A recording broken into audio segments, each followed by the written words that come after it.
చూడాలి ఒకసారి. గట్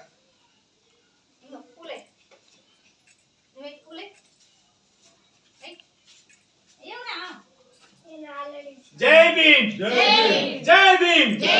అంబేద్కర్ ఆశయాలను, అంబేద్కర్ ఆశయాలను. జై భీమ్, జై భీమ్.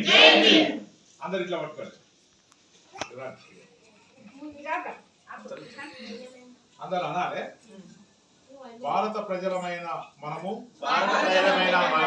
మన భారతదేశాన్ని సార్వభౌమ సామ్యవాద లౌకిక ప్రజాస్వామ్య గణతంత్ర రాజ్య వ్యవస్థగా నిర్మించేందుకు పవిత్ర దీక్షతో తీర్మానించి మన దేశ పౌరులందరికీ సామాజిక ఆర్థిక రాజకీయ న్యాయాన్ని ఆలోచన భావ ప్రకటన మత విశ్వాస ఆరాధన స్వేచ్ఛను హోదాల్లోనూ అవకాశాల్లోనూ సమానత్వాన్ని సాధించేందుకు వ్యక్తి గౌరవాన్ని జాతి ఐక్యతను సమగ్రతను కల్పించే సౌభ్రత్వాన్ని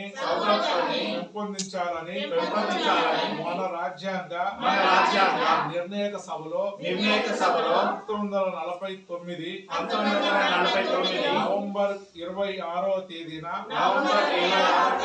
ఈ రాజ్యాంగాన్ని స్వీకరించి శాసనాకరించి ఆమోదించి మనకు మనము సమర్పించుకుంటున్నాము. ఇది